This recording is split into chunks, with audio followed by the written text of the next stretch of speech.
Produced by Victoire.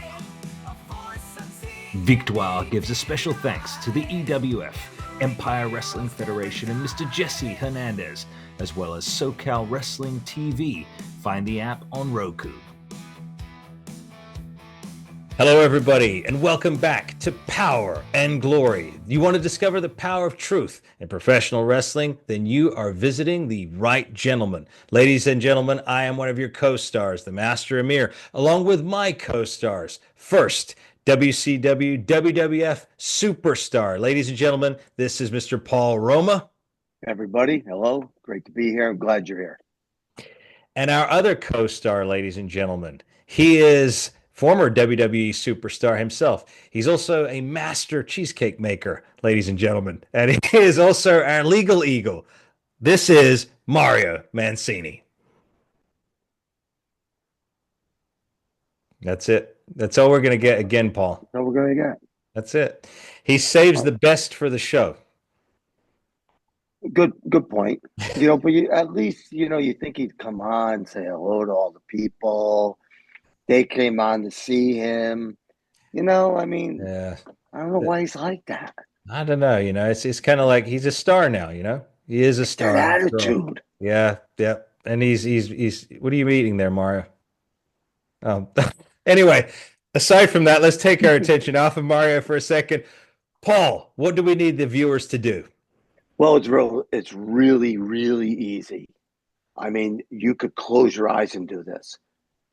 Hit that subscribe button. Punch your ticket, baby. Punch your ticket. That's what you have to do. Yep. Powerplex that subscribe button. Powerplex the subscribe button, indeed. Like and share. Before we begin today's broadcast, I want to bring your attention to the bottom left of your screen, our Power and Glory, the podcast t-shirts. They are available now for order. If you want to do so, use the email address in the description of the video. If you want to wait till WrestleCon in Las Vegas, April 18th, I believe, Paul, right? April 18th through 20th in Las Vegas, WrestleMania week. We will be there. The entire team will be there. We will have booths, and those t-shirts will be available. Another announcement going across your screen, you'll see our entire team here at the Masters of Wrestling. That is Paul Roma, Mario Mancini, Rico Constantino, McCallion, and myself, the Master. We are available for public speaking engagements. If you are interested, use the email address in the description of the video. All right, gentlemen, it's been a busy week, but the show has begun. Now, Paul, we were going to do a special today on one of your old peers in WCW. Yeah, Mr. Stone Cold Steve Austin. Yes. Yep. So, Mario, have you had an opportunity to meet Steve throughout your time? I don't know the man. Don't know the man, but have you met him? Never. Okay. So this is going to be some insightful information for you also. So, Paul, Steve Austin, what a meteoric success story he had in the world of pro wrestling. Yes. Actually, I'd like to take a little bit of credit for it, but okay. We were all traveling. Steve Austin, myself, Paul Orndorff, Rick Rude. We had said to Steve to go to WWF. They will make a superstar out of him. And he was, we were just chatting, and we said, dude, we're telling you right now, that's your move. We're not doing anything with you over here in WCW. Just make the trip. It's worth it. Mm-hmm. And lo and behold, superstar he became. Mm-hmm. Now, he had, a little something to do with it, of course. But at the end of the day, he became larger than life. Yep, he certainly did. Mario, what were your first impressions of a younger, stunning Steve Austin in WCW? I'm really going to rock Roma right now, but he reminded me of it. Now, I didn't watch the WCW, but over the years, of course, I've seen videos of, Steve with his golden locks. And he reminded me of, like I said, I'm going to rock Roma right now, but he kind of reminded me of this guy named Bill Wood. Who's Bill Wood, Paul? He went to the same wrestling school later in the 80s. Yep. I think he's a career firefighter, if not retired now. Yeah, I believe he Nice is. kid, nice kid, nice guy. I think it was against Rick Rude where he got his shoulder severely separated. I mean, there's one thing to get a separated shoulder, but there's one thing to actually see it.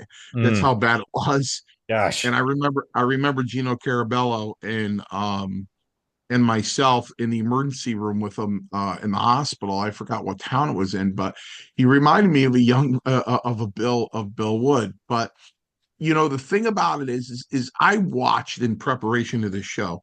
There was a TikTok video of the progression of Steve Austin, and you know, you can see where he was a little green. He didn't have that much confidence when he was given a promo. His voice was a little higher. Um, then all of a sudden, you saw him as a matured, stone cold Steve Austin, and I think it's incredible. I think again, I've said this about Steve Austin. I think I'm entitled to my opinion, if people don't mind. Hmm. Um, I Steve Austin was one of those guys that didn't need anybody. He didn't have to. It's almost like the character. He didn't have to genuflect to the front office. He didn't have to tippy toe and make sure he kept his job or did what he needed to do to keep his job. He was the kind of guy that could go anywhere. In other words, they needed him more than he needed them. Hmm. That's how good he was. And when I say how good he was, I'm talking about his ability to talk on a microphone, his merchandise. As we all know, he is the record holder for merchandise sold by the week. Yeah. Um, so I think that he was an incredible talent, and I think in the heyday of it, right in the middle of his most popular time, bigger than Hulk Hogan. Wow, that's a big I statement. agree. A I big agree. statement. But now, at the time, though, Paul, when he was stunning Steve, when you're talking about the Dangerous Alliance, they were with Paul E. Dangerously, um, it was almost it would have been an uphill battle because guys like Hogan, the big muscle guys, were still at the top of the game right then. So I Yeah, could but see. I met Steve when they were the Hollywood Blondes, Okay, him so and Brian Pillman. okay. And I'll give you a little story. So we go in the ring. I don't recall who my partner was at the time, and we're wrestling against them. Or the guys we're wrestling against, and we come back to the locker room, and it was kind of uncomfortable. Okay. So I felt like stiffed. So I sat down. Steve's there, Brian's there, and again, I just met these guys, right, for the Hmm. most part, right, and I wasn't welcome at WCW because Hmm. I was from the North, Yeah. right? I came from New York. Well, they didn't take too kindly to people that came from New York, meaning WWF, Mhm. and so it was a rough go in the ring. And I got to the locker room, and everybody's chatting up, and I said, um, "Everybody good?" And everybody's like, "Yeah, yeah, it's all good, it's all good." And I said, "So that's how it's going to be?" I said, "Not a problem." Hmm. I said, "That's how you want it to be. That's how it's going to be." Hmm. Well, basically, we're going to get this straightened out. In Okay. other words, you're not going to stiff me again. Their attitude changed immediately. Hmm. It went from a joyful conversation, kind of like, haha, we just screwed the new guy. We were rough on the new guy, to, okay, he knows what we did and he's not going to tolerate it. Hmm. So there was a quick change in the atmosphere Okay. amongst us right there. I knew I Yeah. got my point across. And Um, to be clear, Paul, so the guys who stiffed you, that was Steve Austin and Brian yeah, Pillman? and Brian, Okay. yeah. Okay. And again, um, So that was fine. Mhm. Got that all squared away, straightened out. Yeah. No foul. Yeah. I got my point across. That's all that mattered. Okay. And things were smooth sailing from there. Okay. So would it be safe to say as you developed a friendship with Steve Austin and Brian Pillman moving forward? I developed a respect. Okay. Okay. Beginning, I think the respect was we can't push this guy around. We're going to have to fight. Hmm. Yeah. With the attitude I brought. Yeah. We're all sitting across from one another. And then Yeah. all of a sudden, I'm like, that's how you guys want it. So be it. Yeah. So Now, I Mario. know. Yeah. Mario, did you ever experience anything, not obviously not with Steve Austin, but anything like that when you first came in that somebody tried to really hurt you that you had to straighten out? Did you ever experience anything like that? No, I just experienced disrespect. You know, it's a jobber I need to get over, and I don't necessarily need to be careful.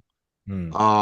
I could lay a forearm in harder on Mancini than I would on DiBiase, or if I'm working with a guy that's been in the business for a while. I don't know this kid, he hasn't been here this long, so he's got to pay his dues. So I'm just gonna lay it in. And aside from Schultz breaking my nose, because that's Schultz is in his own category. So um I experienced a lot of that, and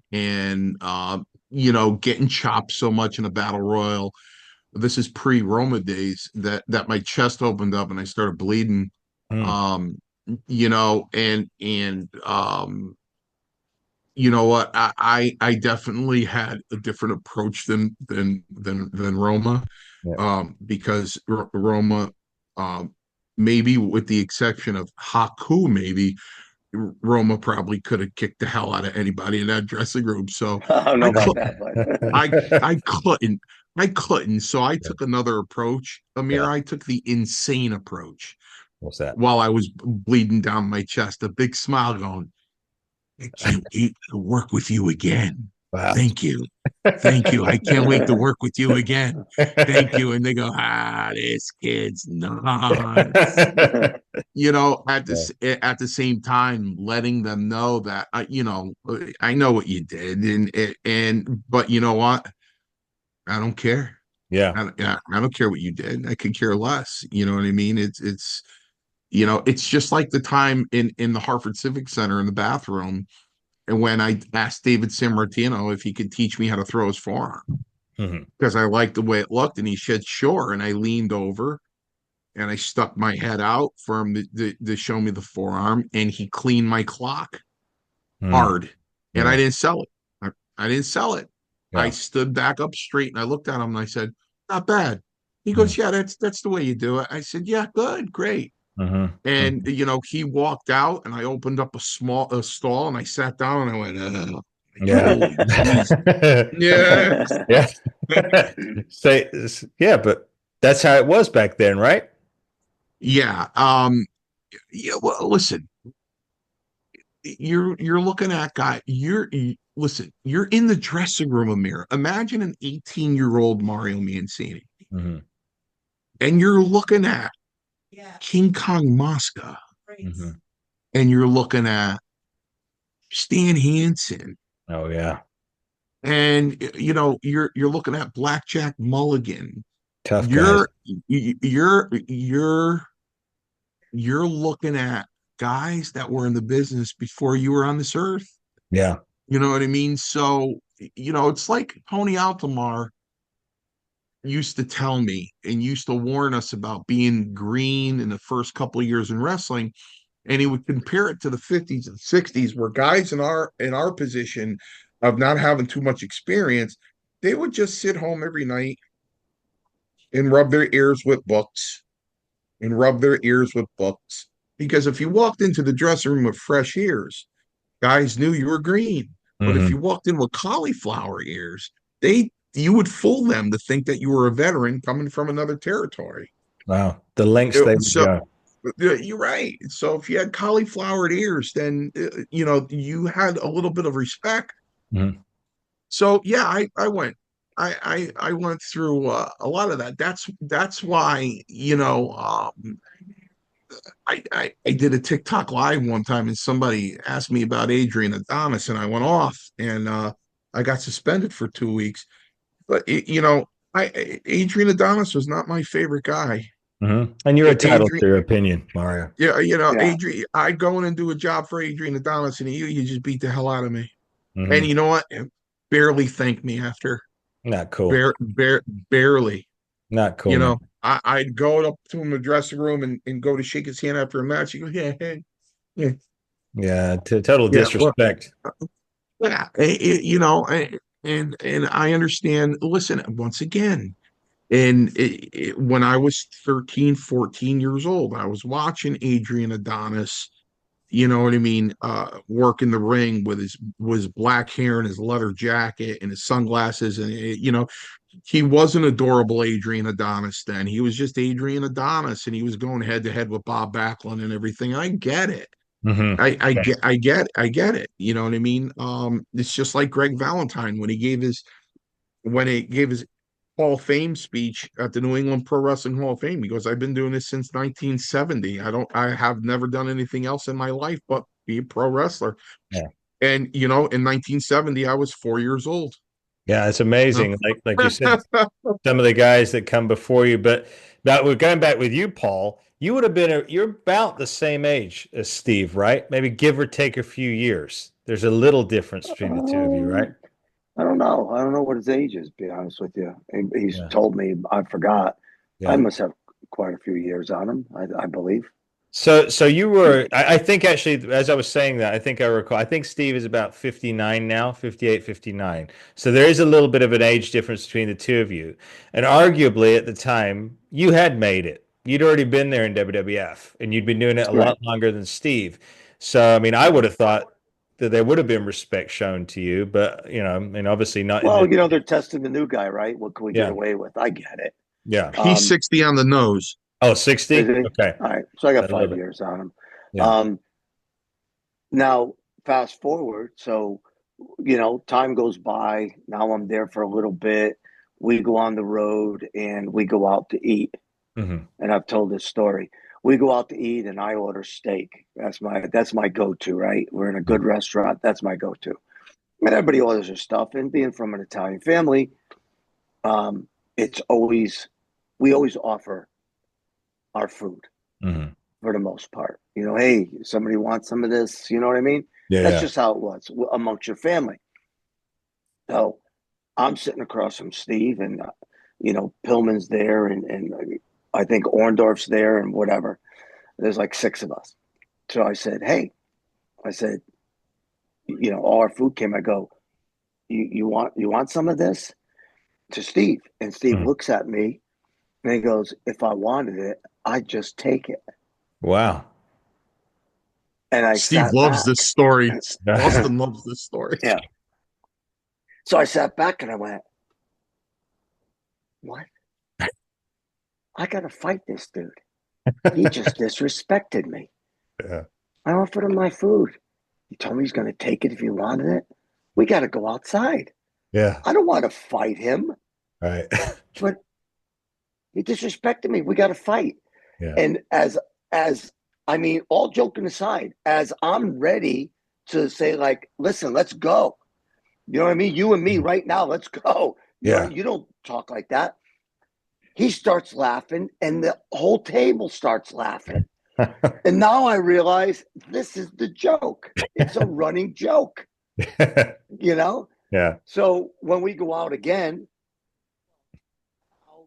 I start to pull that stunt because that's the running joke Yeah. with the boys, with the new guys especially.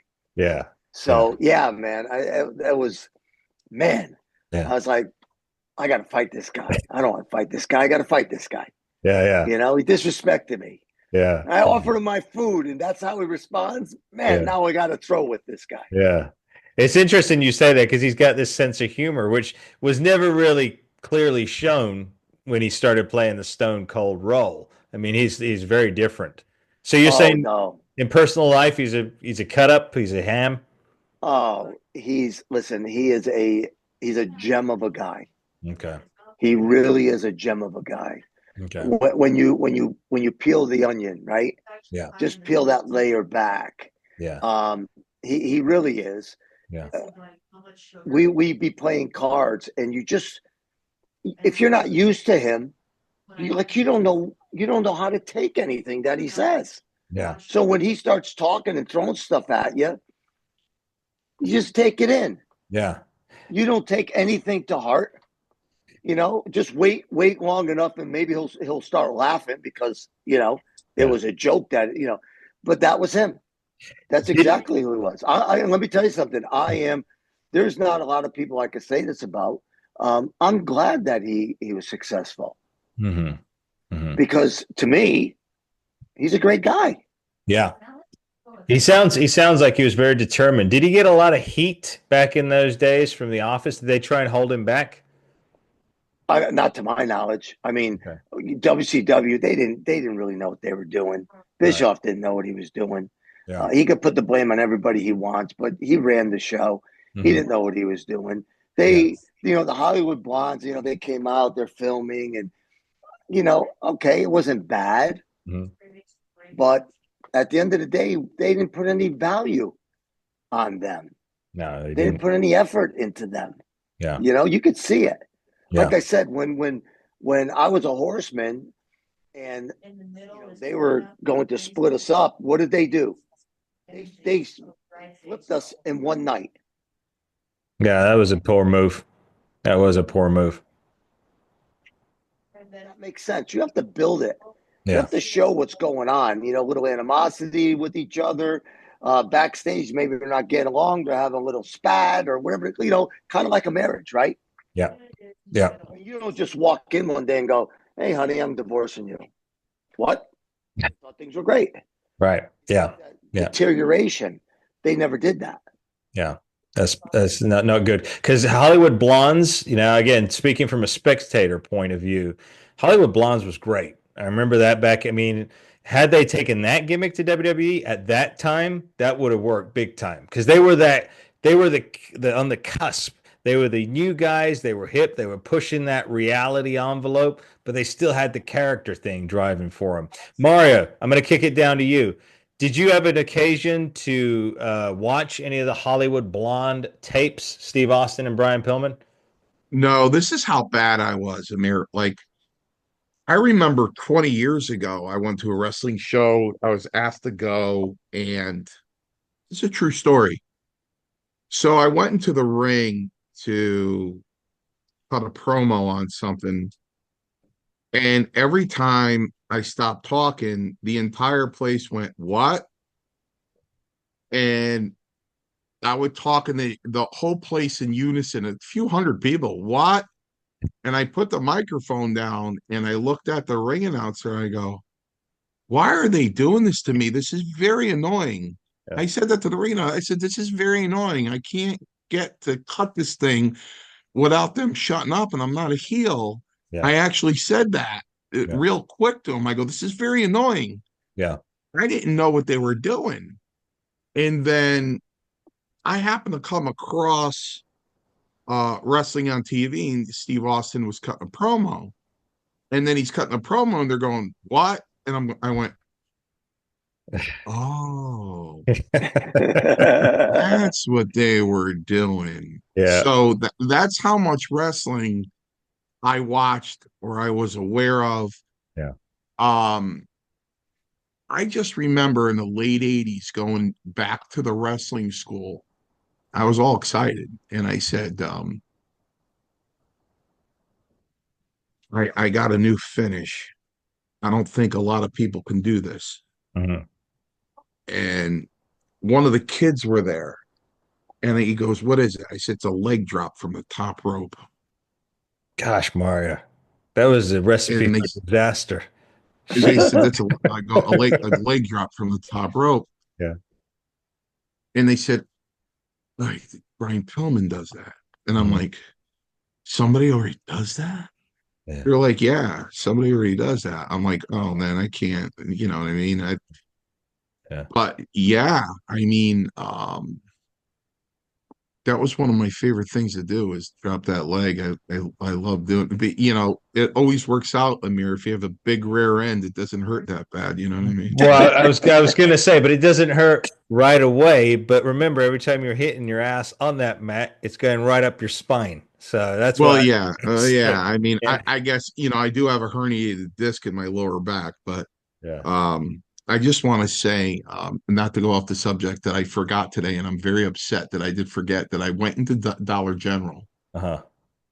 And I don't have it in my hands. I'm so upset that I don't, because on February 21st, I was supposed to go back in there today in preparation for today's podcast.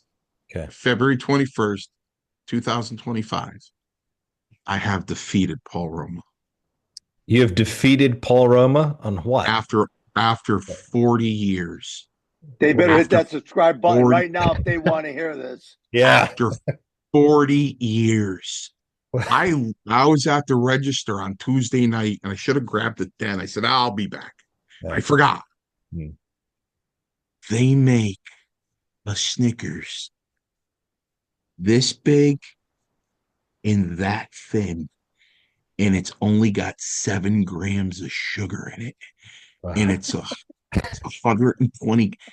Anybody can eat that Snickers. Wow, Bar. 7 grams of sugar. It's tiny. They Yeah. made it tiny. Yeah. It's not one of those snack size ones. Yeah. It's an actually long Snicker bar. It's like twice the size of a pencil. Wow. It's like a Really? Snicker stick. There you It's like go. a Snicker stick. Yeah, like snap into a Snicker stick. There you go. Snicker stick. 7 grams of Wow. sugar. 7 You're grams gonna of make sugar. me go there so I can buy Paul, some yeah. for you. Mario, I did not know you were going to go there. When you said you defeated Paul, but I see the excitement, the joy, and the glee in your face when you're talking Well, about you have to Snickers. remember, Amir, if you forgot, Yeah. it was 1985 in Buffalo, New York, and that alarm clock went off at Oh, yeah. 7:15. And I opened up one eye, reached at the nightstand where there was a half a Snicker bar, and I still in bed, and I went, oh. And I took a bite of it, and Roma looked at me. But we have to do Roma back in '85. Yeah, yeah. You're the most disgusting human being I've ever seen. Wakes up in the morning and eats that. You didn't even brush your teeth yet. Wow. Paul. Oh my God. Paul. Well, Sheesh. what? I mean, no, are you on my side, people, or what? I mean, come on. Who wakes up in the morning? The first thing he does is unwraps a Snickers bar, a legit Snickers bar, Yeah. and he starts eating it. Oh my I mean, he Listen, didn't have breakfast, didn't brush his teeth, nothing to drink. I mean, come on. Amir, I was a different kind of animal. You have no idea. I was in a really bad mood one time. Yeah. I was in a bad mood, and we had just put the key in the door of the hotel room, Yeah. and I had spit, and it hit the wall. Oh no. And Roma goes, "You have 2 choices." And he had his hand on my shoulder too, which made me nervous. He did. He goes, "You have 2 choices. Either wipe that off right now. Gee, Paul. We're gonna wipe it off with your face." Oh my God. Man, Paul, you really taught a young Mario. Big time. You I taught had to teach the kid. He walks in Yeah. the room. Who spits on the wall That is in the true. hotel room? That is true. That is. I went out one night and we're in Buffalo, New York. I come back and him and Gino Carabello are smiling like, what do they call it? The Cheshire cat, Oh, yeah. right? Yeah. And I'm like, what's going on? And they're like, oh, nothing. And I'm like, something's not right here. And I gander to the left. The wall is caved in. Oh crap. They jump from one bed to the other and lunge their body into the wall. It caved the wall in. It was Gino. Gino went from one bed to the other, and he goes off the ropes, and he hit the wall, and his whole body indented the. So now I go into the dressing room the next day with my Yeah. head down, Yeah. walking fast, and Pat wasn't there yet. But George Scott goes, "Hey, Mancini, can I talk to you for a minute?" And he goes, "What happened in your hotel room? What happened to the wall?" I go, "I have no idea. I was downstairs eating breakfast." Yeah. What because what we I couldn't stooge on one of the boys. I couldn't Right. stooge on it. You know what I Right. mean? I couldn't do it. Yeah. But man, I got some heat for that. You know what I mean? Yeah. Gino freaking off the ropes. He went right through the wall. Gosh, man. Well, you guys were what, 18 at the time, 19? I was 19. Gino was maybe 23. Okay, so he was a little bit older. Yeah, Yeah. I was always the youngest guy there, Amir. Always. Yeah. That's why Roma tried so hard to kind of try to mold me. Right. Yeah. Exactly. Yeah. Yeah. Well, It only took 40 years, but yeah. he's molded. Yeah. Now he seems to be obedient, at least. Yeah. He doesn't spit on walls. He Yeah. doesn't No, jump off I don't beds spit into on walls. walls. No, Yeah. no. Those It's all those good. law tech those law textbooks straighten me out. There you go. That's what it was. You got forced to listen for hours on end in law school. Yeah, yeah. Going back to Steve Austin, Paul. So, Yes. towards the end of his run, you were still there because I think Paul he did a program with Ricky Steamboat, if memory serves correct. In WCW. WCW, where he was going to be the Dragon Slayer, I think was the thing he was putting on his tights at the time. I can't remember exactly, but I think it was it. You were still there. Was Steve confiding in you? Was he frustrated in WCW before he left, or was he just I don't complacent? want to say so much confiding in me. I mean, when we traveled, we just spoke. Mhm. Like I said, the last I remembered, we were telling him to get the hell out of WCW and go to just call Vince, just call him. Mhm. You know what I mean? Show up there if you have to, but just go. He will make you a superstar. Okay, so you would, I mean, he had the goods. yeah. There's no doubt he had the goods. So yeah, Yeah. Ultimately, he did get released by WCW because Hulk Hogan had come in. That was right before you left because you were there a little bit longer after Hogan was there. But he did get released and he ends up in ECW, of all places, Extreme Championship Wrestling. Now, Paul, did you see any of his antics in ECW? I Okay. did not. No. Okay. So for your benefit, he came in there and he was actually making a lot of fun of Hulk Hogan in his vignettes. So he was doing a lot of promos where he was taking shots at Eric Bischoff and Hogan. So you could see there was some resentment there. Maybe, although, was it Paul Heyman asking him to do that? More than likely to give himself a new edge. I'd say that was the earlier, you were starting to see the stone cold in Steve Austin come out. He was more aggressive. He was turned up a notch. Mario, did you see any of Steve's ECW work? Okay, so we'll move on to the next beat then. So he arrives in WWF after that. He gets scouted by WWF. They shave his head. They repackage him as the Ringmaster. Not even Steve Austin. He's just called the Ringmaster. And they Well, put maybe him. there was a problem, with the name, as far as ownership, copyright, whatever the case may be. That could be That it. could be. You know, His real name is Steve Williams. Correct. Steve I Williams. So believe so. Yeah. Anderson. I thought it was Anderson. no, I think it's Williams. Steve Williams. Double check that, Mario. We should all know that. In fact, we all look utterly ridiculous right now that we don't know Steve. But nonetheless, let's just move on from that. So he becomes the ringmaster with Ted DiBiase. Now, this is interesting because at this point, Steve can already talk quite well. He's already Mhm. played in the Hollywood Blondes, but for some reason, Vince decides you're not going to talk at all and you're going to be the $1 million champion. So, by the way, Mario, Paul's just finding out about this today. I just told him this. And viewers, for your benefit, Paul didn't even know this until I just told him today. So, Paul, Didn't know. can you imagine what Steve must have been feeling the way you knew him at this point? Yeah. I mean, you took away everything that makes him, Mm-hmm. right? Yeah. I mean, he's his own character, and he ends up proving that. Yeah. He's larger than life. Hmm. But as Vince would have it, it has to be Vince's idea so that he owns everything about you, your likeness, your character, your Hmm. voice. Can you He'll do it imagine, his way. Paul? Can you imagine, Paul, if they'd have called you back after WCW and said, "Hey, you're not going to be called Paul anymore. You're going to be called the technician. That's it. No Paul Roma." That'd be the same equivalent, right? I mean, you were well established. It'd be the same thing. What would you have said to Vince in that circumstance, the PG version? I, honestly, it would I would want it to fit my character, Yeah, to match my body, right? I mean, Mr. Wonderful, he yeah, had the body. yeah. Glory, I had the body. Hmm. Hercules, say no more. Hmm. So again, but everything at that point is how are they treating you, Yeah, yeah, right? exactly. How are they treating you, physically, financially?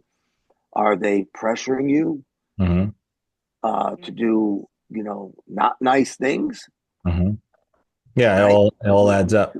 Right. I mean, we've heard the horror stories. We've told the horror stories. Hmm. We have a documentary that's coming out with the horror stories.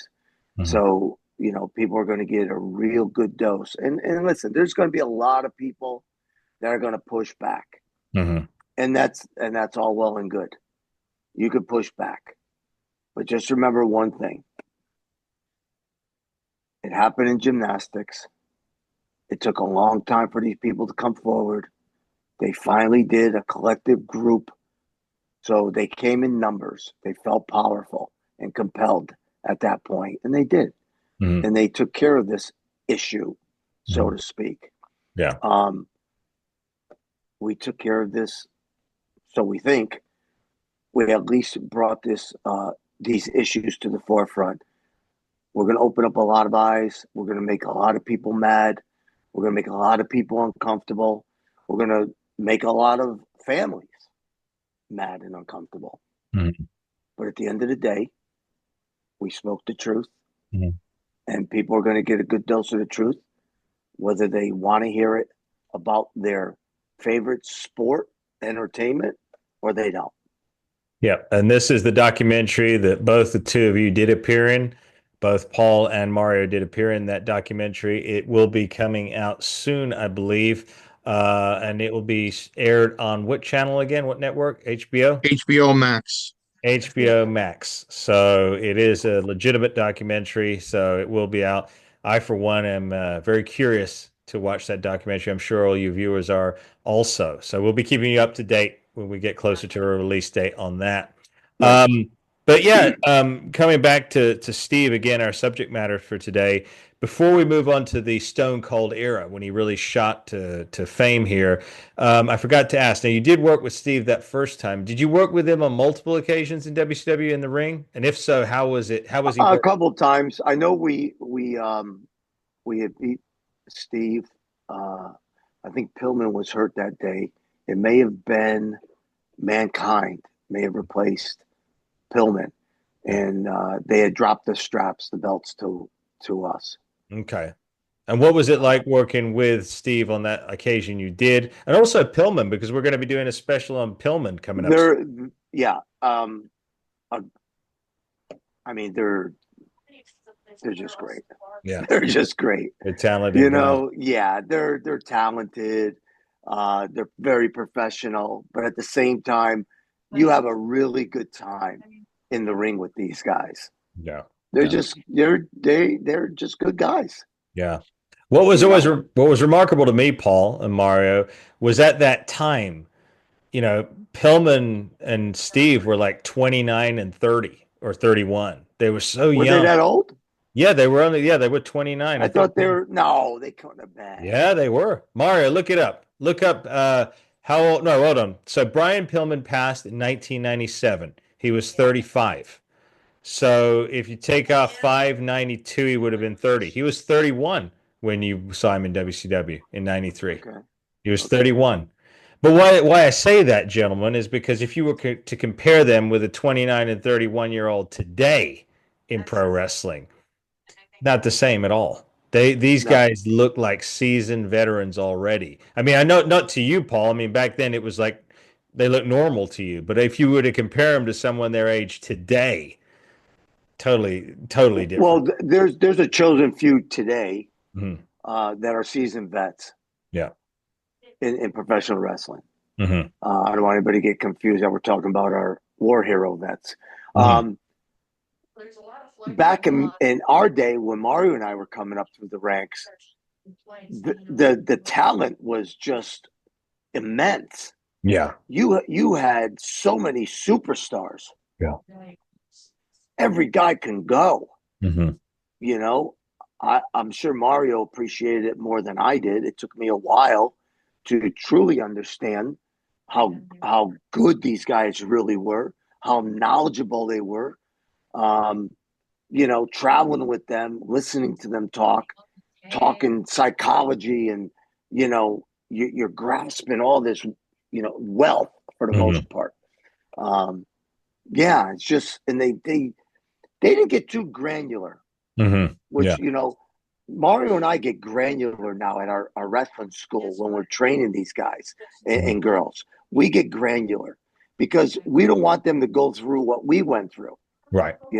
Like Fuji would say to me, I'm like, Fuji, when am I going to get this? The psychology goes, oh, a light bulb's going to go off over your head. You're going to get it.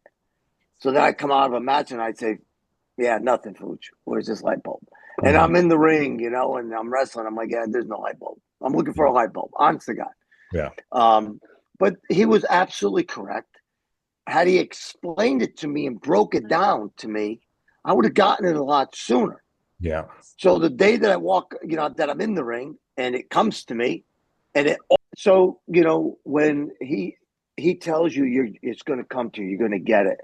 Um, like I said, had he given me more info, I'd have gotten it a lot sooner. But he was right. I mean, you talk about hitting the nail on the head. I'm in the ring, and all of a sudden, I'm shouting out, "I got it! Hmm. That's it!" And the guy's going, "What do you mean? What got what?" And I'm like, "That's it." He goes, "What's it?" I said, "That's all it is." He goes, "What? What are you talking about?" I mean, we're having a blown out conversation in the middle of the ring. Yeah. I'm doing really all the talking. He's confused as hell. And Yeah. then I walk back into the locker room. Fuji's sitting in the corner, and he looks up at me as I came in, and I smiled, and he goes, "You got it." I said, "I got it." He goes, "Good, good." But now, when we explain it, Mario and I explain it, and we get down with these guys and get granular with them, they should be able to understand it. Yeah. It's just a question of brain capacity. Are Hmm. they grasping what we're telling them? Right? Hmm. This is black. This is white. This is red. This is green. Done. Instead of them saying black, white, red, and green, they're going black, white, green, red. Nope, that's not what I said. Hmm. Okay, it's black, green, red, white. Nope, that's not what I said. They're the ones that are confusing it because we can't make it any simpler than that. You know what it comes down to, Paul, though? I was having this conversation with my dad actually this morning. The younger generation now, and again, I'm not going to say every single one just before I continue here, but there are a large contingent of the younger generations now, not just in wrestling, but all around the world in many different fields. And it's almost like they've lost a lot of respect for people that have gone before them.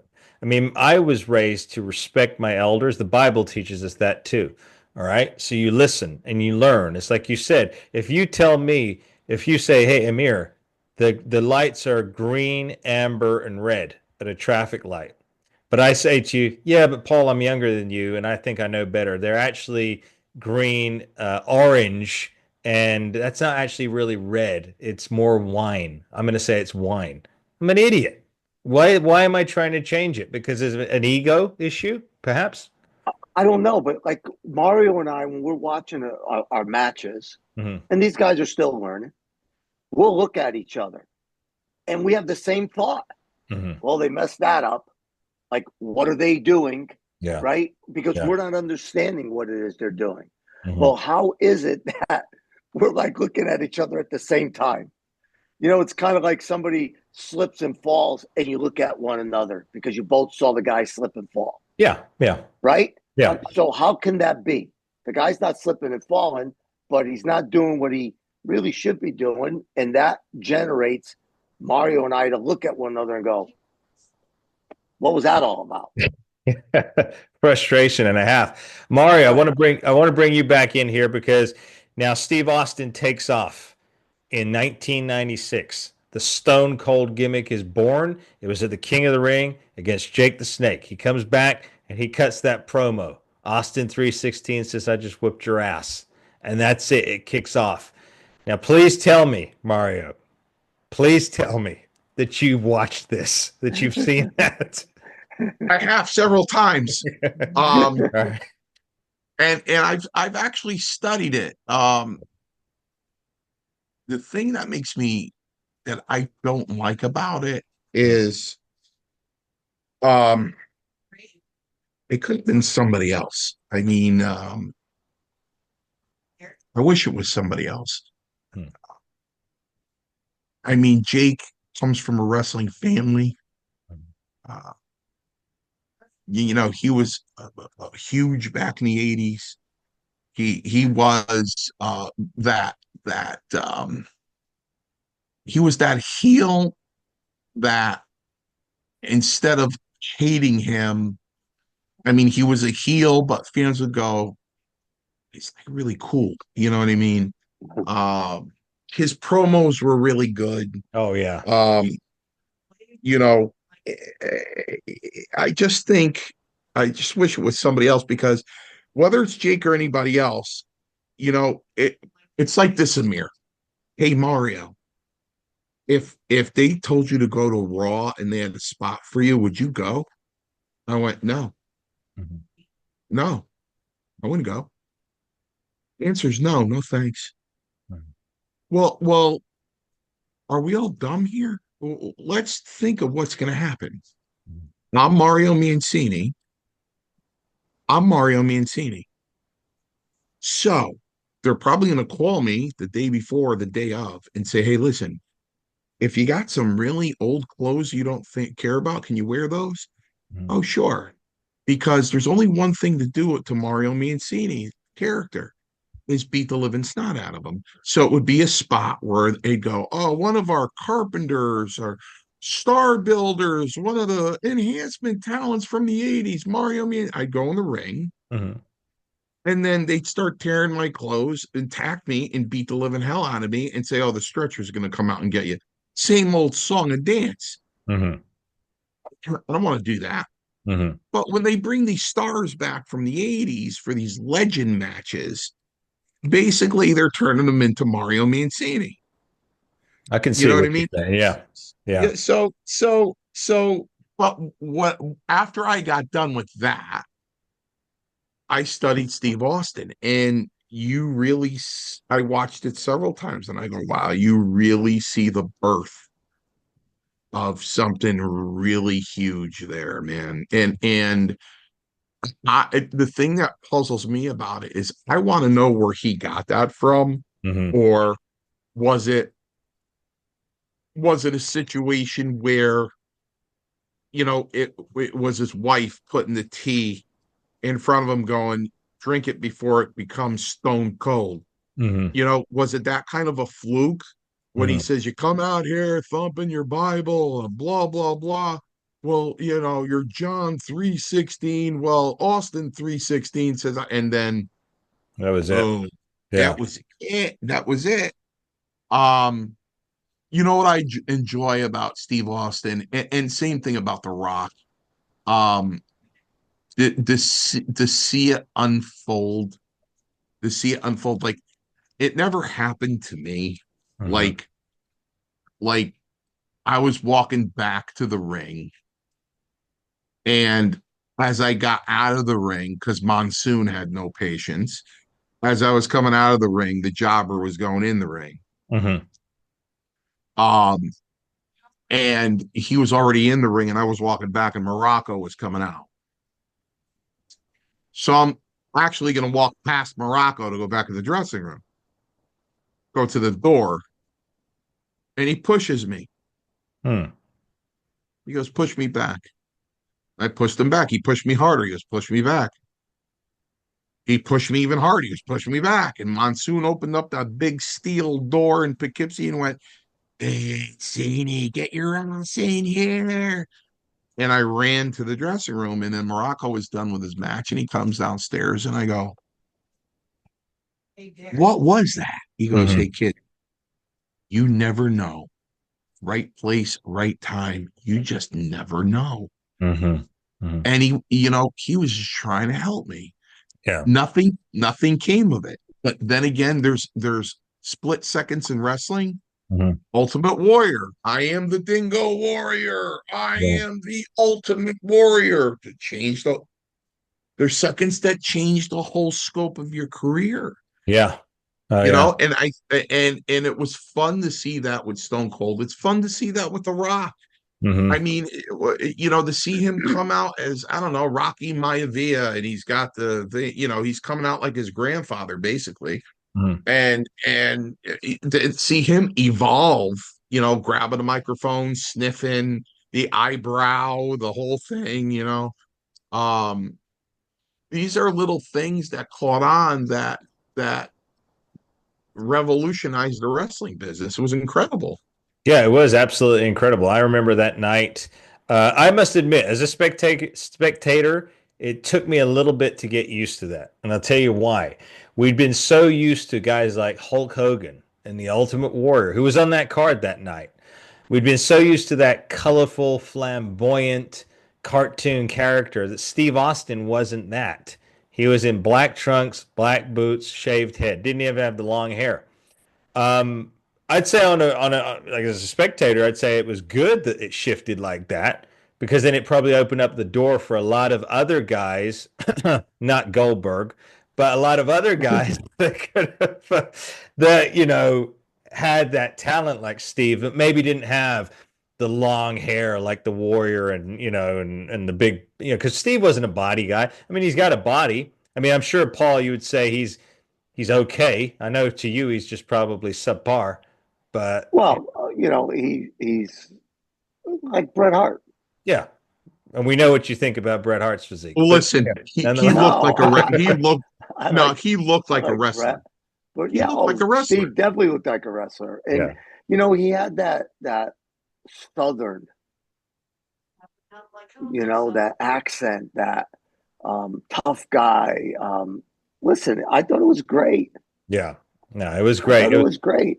It Yeah, was, His character was iconic, yeah, absolutely iconic. without a doubt, yeah. without a doubt. And Best way to put it. speaking of iconic gentlemen, the match he had with Bret Hart at WrestleMania 13. Now that was another turning point for Steve. Now you remember that shot, the shot when the blood's running down his face in that I Quit match. Paul, Mario, did you guys see that one or Yeah. highlight? Okay. Paul, did you? I did. Okay. What do you think about that? Now that was excellence. You said Yeah. it. You just summed it up. Yeah. You summed it up. Yeah. You know, um, again, you had two great.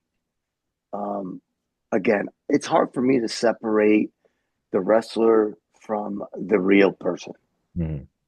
You know, I got along with Brett very well, Yeah. still do to my knowledge, and I get along with Stone Cold very well, and still to my knowledge. Um, what do you say about two guys that are as professional as they are? They're iconic, the both of them. Yeah. Yeah. Definitely two icons there. Did Steve ever keep in contact with you after he left WCW, Paul? No, I keep in touch with him now, Hmm. but on rare occasions, hey, Merry Christmas. I texted him and just said, hey, how you doing, brother? What's going on? Or hope you're doing well. Hope you're okay. Yeah. And he'll write back, same thing, and that's it. Yeah. No, he seems like a good guy. In the last few years, we've seen stuff. Mario, I know you've got cats. Cats are a big thing with Steve now these days. He's often showing his cats on social media. Seems to be a big animal lover, which again is a side of Steve that if you'd have watched him in the 90s, you never would have thought that this guy. You thought he was skinning cats and eating them. Yeah, exactly. But he's picking them up, showing you pictures of them online on his social media. He really loves his catch, which is a good. It's nice when you see a guy like that, being able to show. Um, I'm not necessarily going to say a softer side because that's not really what it is. It's just an More appreciation. human? Yeah, more human. Yeah, more human. An appreciation for life. Let's just put it that way. And it's interesting. It's very interesting, Amir, that you just stated everything that you stated. It really is because the character was so strong, and Steve Austin might be pretty close to what his gimmick was as far as being a man.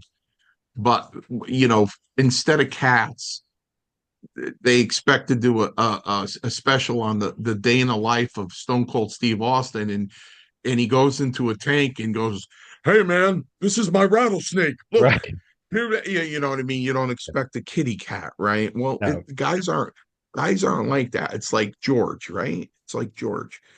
If you saw George in the ring, well, you'd be very intimidated if you were looking across the ring at the one man gang. Hmm. But what Roma and I saw in the dressing room was a guy sitting there slumped over. And if he and once he had to take his glasses off to go in the ring, he was like this, Really? Okay. absolutely blind. Yeah. He was like, Wow. Blind. he'd sit like this. And I'm going, he took off his glasses. I'm going out there to work. I'm like, holy, this guy's gonna kill me. He's blind. Yeah. So or if you were to see Earthquake Hmm. sitting there with his 4'11" Oriental wife, talking to her so softly and sweet, you know what I mean? Like Yeah. we saw all, nobody asked me more about a wrestler on podcasts and interviews than about Roddy Piper. Mm. And my answer is always the same. One of the most soft-spoken guys you in the dressing room, you would, hey Roddy, how are you? Good. How are you? How are you? How are you? Just Yeah. he, very soft spoken man, very nice guy, Hmm. right? The minute the red light came on and the camera, well, he was screaming on the top of his lungs, Yeah. on the Yeah. top of his lungs. Yeah. You know what Yeah. I mean? Um, it is kind of comical because, it's like do people think a waitress comes and goes, okay, Mr. Hogan, have you decided? Yeah, brother, I'll have the steak medium rare. And what you gonna do when you bring the corn? You know what I mean? It's no, Yeah. you know what I mean. Yeah. It's not like it. It's a good rendition right there.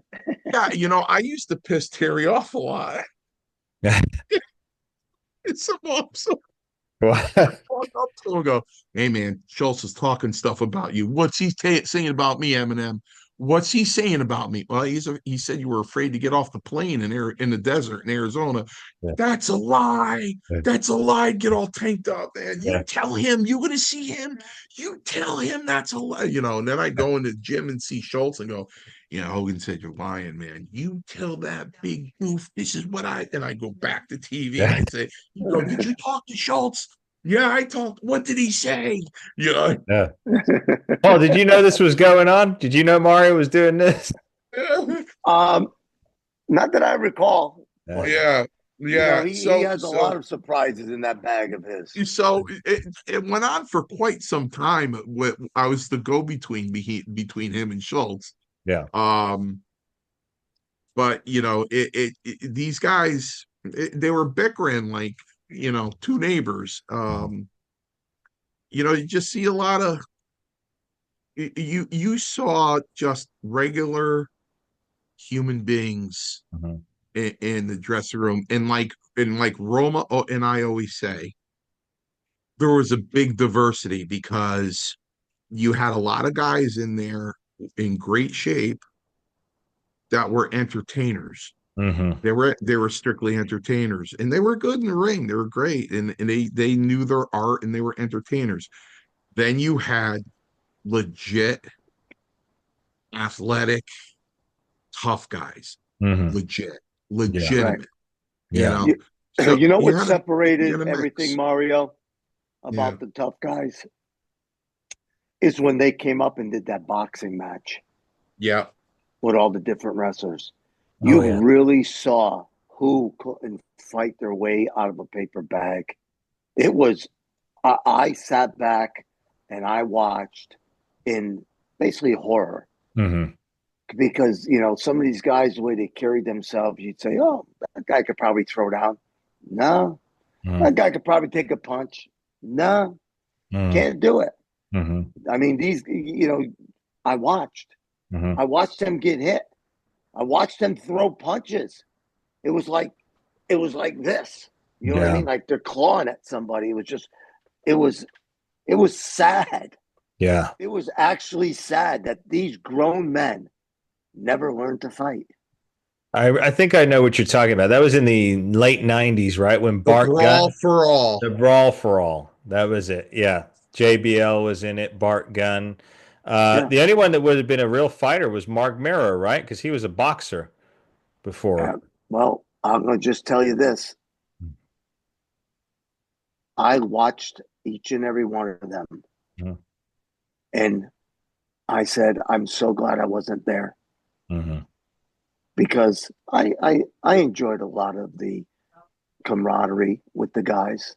You know Mm-hmm. what I mean? It's like Mario, you're traveling with Mario, you're having laughs. You never think about punching him in the face. Right. You know what I mean? They're paying you to do this. And I watched these guys and I said, my God, they wouldn't have lasted 5 minutes in a Mm-hmm. legit fight. They don't know where to put their hands. They don't even know how to punch. Mm-hmm. This is just sad to watch. Yeah. And it really painted a different picture towards a lot of these guys that I saw doing this boxing skit. Yeah. It was a very, very bad skit. Like you said, I think it was, Horrible, I don't know horrible. who came up with that, but it was an awful attempt to blend a little bit of reality with wrestling, and it did not work. It was not well received at all. Yeah. But Barnett's favorite guy came up with it. Oh, yeah. Russo. Yep. Yeah. Vince. Oh, okay. So it was Vince Yeah. Russo's idea. Yeah. Okay. And when Dr. Death was knocked out cold, he went up to Vince Russo and said, "You idiot! You just cost this company millions of dollars because they had huge plans for him, Dr. Yeah. Death, huge." Yeah. And Yep. when he got the snot knocked out of him, that Done. went Like there right you go. down. That's my point. Dr. Death. I mean, you see this guy, he's a beast. Hmm. He got in the ring and got bipped. Yeah. Yeah. I didn't understand it. I Yeah. thought it was a work. I thought it was like wrestling. I said, well, maybe they're telling him, get hit, go down. Get hit. You're not going to win this. But from my understanding was I was wrong. It was legit. They were actually trying to knock each other out Yeah. and win the fight. That's what we were told. It was legit, and it would have made more sense, like you said, Paul. Now there you go, ladies and gentlemen, a man with a good head on his shoulders for storytelling, Paul Roma. It would have made good sense, better sense to have scripted it, right? And just done it like that, and just instead of making it real, and then like you said, Mario, you said they screwed up. Doctor Death's career was pretty. It went to death. It died after Yeah. that. That was it. Yeah. Uh, He could have went through that and won, and his career would have skyrocketed. His character would have yeah, skyrocketed. yeah. You know, I mean, what were they? Well, obviously they weren't thinking, but No, the old saying is, what were they thinking? They no. weren't Well, thinking. listen, it's easier to punch with your bare fist on a work. It's just easier. But I would think it would be very difficult to have that be a work with boxing gloves. The only way to work that out is to say, listen, you might have to take a little bit. You're gonna have to take a hit, but this is who we want over on the end. Yeah. But Right. you guys got to make this look like a shoot. You might have to take a little bit. We'll take care of you in the pocket. You might have to take a few hits, but this is who we want over because Mhm. the pull to with a boxing glove, that's everybody's going to see it's a work. Yeah. So maybe they would have had to like take a little bit, but in the end, they should have they should have had Dr. Death go over. Yeah. But it was a complete shoot, a Yeah. complete shoot. And he would have had a good feud with Steve Austin in that Yeah, time period. And then the way I want to close this episode, gentlemen, so I want to ask you, do you think ever since Stone Cold Steve Austin came along in 96 in WWF, do you think that anybody since that time has been able to grab as much attention as him? You mentioned the merchandise sales, Mario. I believe in 1 quarter in WWE selling T-shirts alone, Paul, he made $1 million at the peak in yeah, 3 weeks. a Yeah, week. incredible. Do you think there has been any other superstar as big as him in wrestling since then? Yes or no? Mario, I'll start with you. No, Paul? I have to say no. Yep, I have to say no. I have to agree with you guys too. You mentioned The Rock there earlier. Of course, a lot of respect to The Rock, but I don't think if when you think of The Rock now, you don't think of wrestling anymore. You think of Hollywood. And that's the difference. When you think of Steve, it's unequivocal. It's pro wrestling. And Right. he was the last big one. I say even trumps John Cena. I don't even think Cena has been able to touch Oh, what Steve. he can't shine Steve's shoes. no.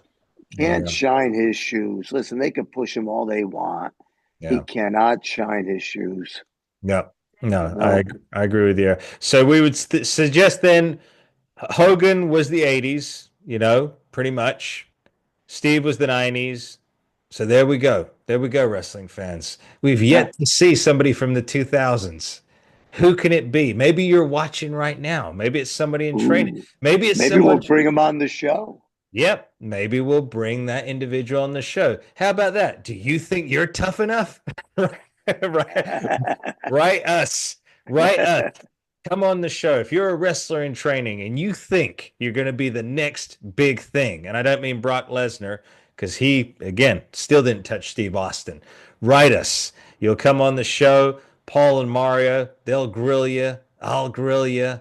And then the fans will grill you. There you go. Yeah. Yeah. And you know what? Hit the subscribe button. Yep. That's what it's all about. Yep.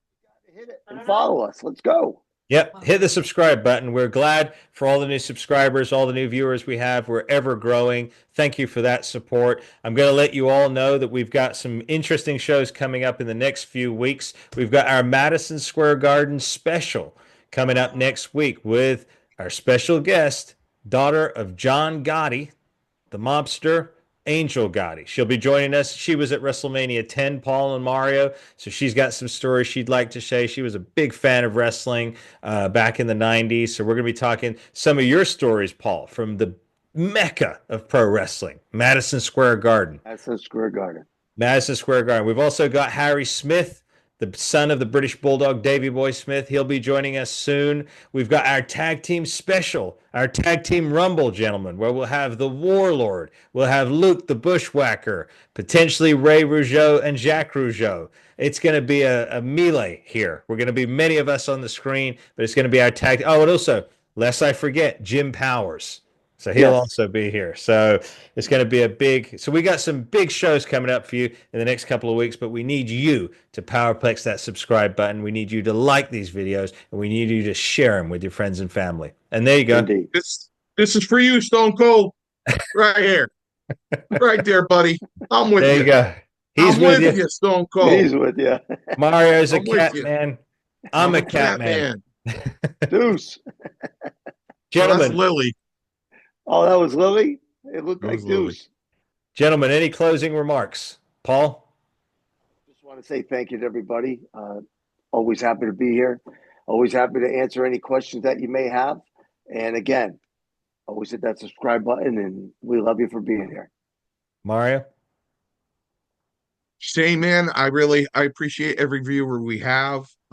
Getting excited to see a lot of you in Las Vegas for WrestleCon.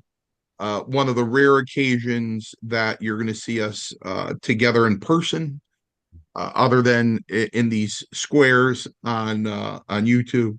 Yeah. So I've been doing this a long time, these podcasts, and this I really enjoy doing both shows, Hey Roma and Power and Glory, and I just hit that subscribe button. If maybe we'll have a contest and have people submit their profiles to Amir, and we'll pick who we think could be the next superstar, the next Stone Cold Steve Austin. There you go. And yeah, Good so stuff. thank you. I like that. I like that. And also, just to remind our viewers, we will be doing a live show.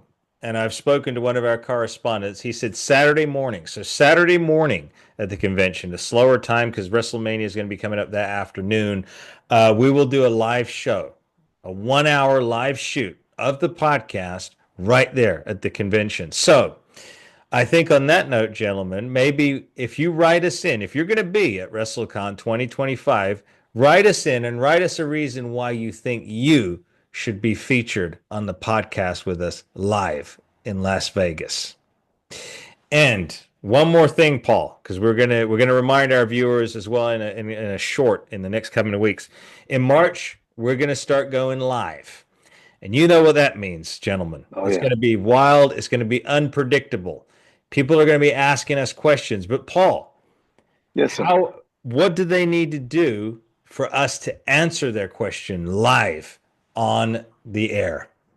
Well, first of all, they got to be watching. That's number one. And they have a special, and it slips my mind, Amir. Oh, the super stickers? That's what it is. It's a super sticker. Yeah, you got to have the super sticker, people, if you want to ask those questions. Yep, that's right. You slap the super sticker, put your donation in there, and then your question will be answered live. We'll be communicating with you live on our live show. But that's coming up in a few weeks, gentlemen. So we're looking forward to that. Mario, God bless you, sir. Paul. He's gone. Yeah, He's God gone. bless. He's God Oh, bless. he came back. He kind of floats. You know, he's like God he's like a bless. ghost.